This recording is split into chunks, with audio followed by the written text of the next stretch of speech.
Why this is on a top 10 list for women riders, I don't know. I'll be using short rider-friendly and women-friendly terms interchangeably because, brudda, we the same. But as a woman who has ridden over 30 bikes across thousands of miles of road trips, commuting, and test rides, I'll let you know what I think. So you know how these reviews apply to you, my short dudes, or your daughters and girlfriends you're sending this video to? For reference, I'm 5'3.75 inches tall. I know, not short for a woman, but short for the average rider. Before we get started, let me tell you the big lie that just won't die. Tiptoeing on a bike does not mean that bike is too tall for you. It just means you need some tricks, which you can learn in any of my short rider tips videos. So the first one on this list, in no particular order, is the Harley Sportster. This is one of the longest running motorcycle models in history. Harley has been producing this since 1957, and I can see why. The classic Harley Sportster we all know was discontinued. The last one was made on November 18th, 2022. But there's a new modern Sportster, the Sportster S, and another new model that most closely resembles the classic Sportster in size and appearance is the Nightster. For a bike, it's pretty light, very low to the ground, and kind of a perfect CC range for commuting around town, still being able to handle the highways. Not much faster than the highway speeds, but legally you don't need that anyways. Because it's so light, it makes it pretty easy to pick up, and because it's so low to the ground, it makes it really easy to handle and keep from falling over if you're not used to balancing a bike. So it has a pretty low learning curve. For me, I feel like the size is just right. It's perfect for commuting around town, going for day rides, and I definitely know some people that have really modded it out to make it more comfortable for long road trips. It does have a much smaller tank, can only go about 100 miles, and you definitely are going to need those mods to make it more multi-day road trip friendly, I would say. Adding a windscreen, a more comfortable seat, a sissy bar to carry some luggage. I definitely know lots of people that have made it a pretty good road trip bike with just those things. I think it's very comparable to the Honda Rebel 1100. I'm very specifically not shouting out the Honda Rebel 500 in this video because the 500 is one that's going to really struggle at US highway speeds. I pretty much put it in line also with the Indian Scout 60 and the Triumph Classic line. This comes in pretty close with the Harley Sportster being the longest running motorcycle since 1957. The Triumph Classic line is pretty much expanded from the Triumph Bonneville that started in production in 1959. And you see kind of the same thing. These look like vintage motorcycles with modern capabilities. You can't go wrong with the Bonneville, the Scrambler, the Speed Twin, the Street Twin, the Bobber. They're all so similar. It's really more about what's more your style and what just feels more right. Between all those lines, they kind of range in CC from like 800 to 1200. I think of all of those, my personal favorite is the Triumph Speed Twin. That one's kind of the perfect balance of the Bonneville look, but just a little bit lighter, just a little bit faster. I mean, it's 1200 cc, but the weight of it felt like the Triumph 800 and 900 cc for the classic ones. Really, I feel like you can't go wrong if you're looking for a classic style and you can't decide which to go with. I mean, it's two wheels. What more do you really need? I don't have any other shirt brands. Low cc sport bikes. The Yamaha R3, MT07, Kawasaki Z400, Ninja 400.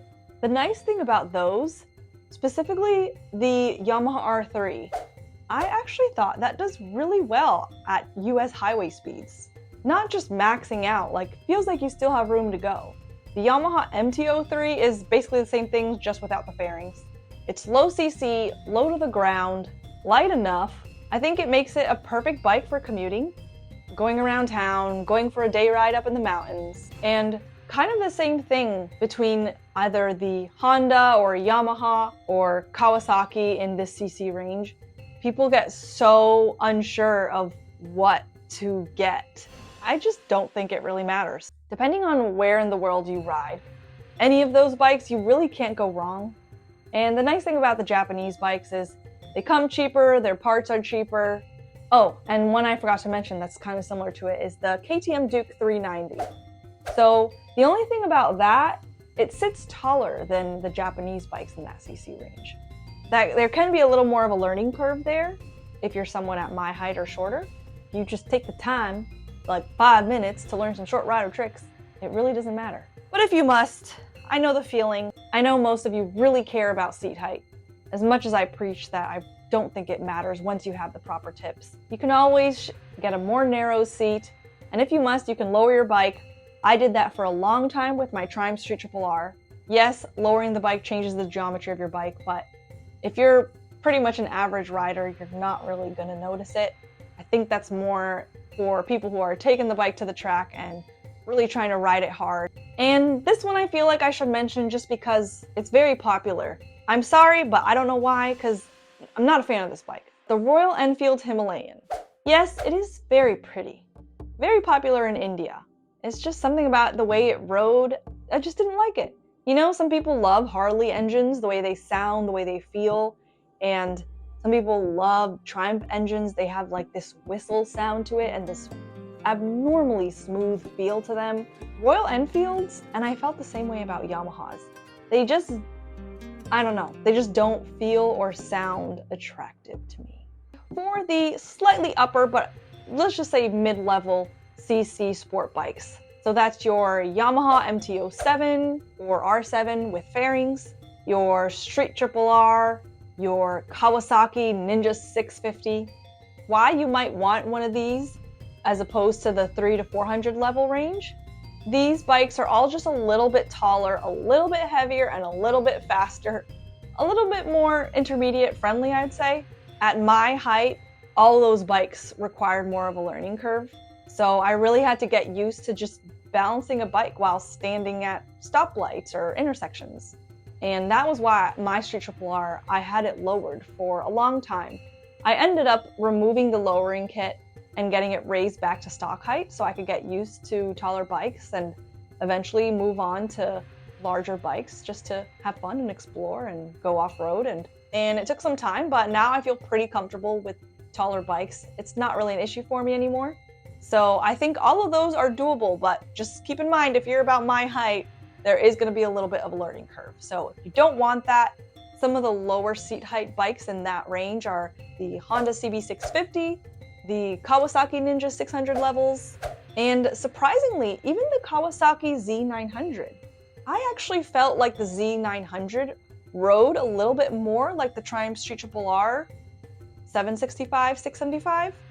I know this sounds weird, but when I had the Triumph Street Triple R 675, and then I rode back-to-back the Kawasaki Ninja 650 and the Kawasaki Z900, the 650 felt more like the lower CC bike comparatively, and the Z900 felt more like my bike.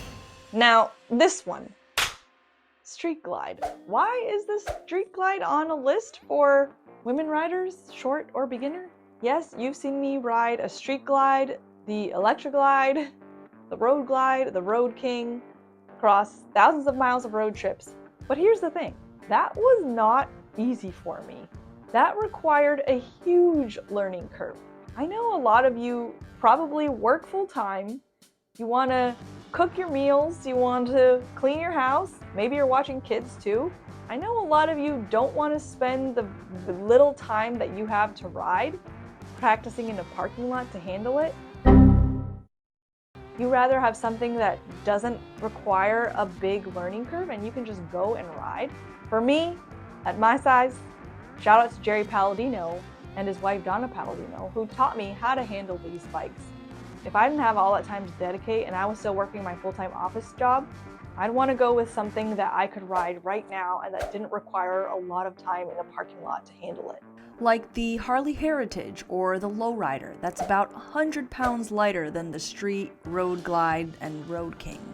Now, if you still feel lost about what kind of bike you should get, let me let you in on a little secret. It really doesn't matter. If you're on 2 or 3 wheels, you're still gonna have a great time. So only discussing 10 bikes in this video seems ridiculous, but I couldn't make this video 12 hours long, so I'm pretty sure my editor might quit on me. I'm not gonna quit. I thought we hired editors. Yeah, but you needed to send this to Dairyland like 2 weeks ago, and you hadn't even recorded it yet. So I couldn't address every awesome bike because there are way more than 10, including best bike of all time forever and ever. So you're just gonna have to check out my playlist of other individual bike reviews right over here, and I will see you in the next one.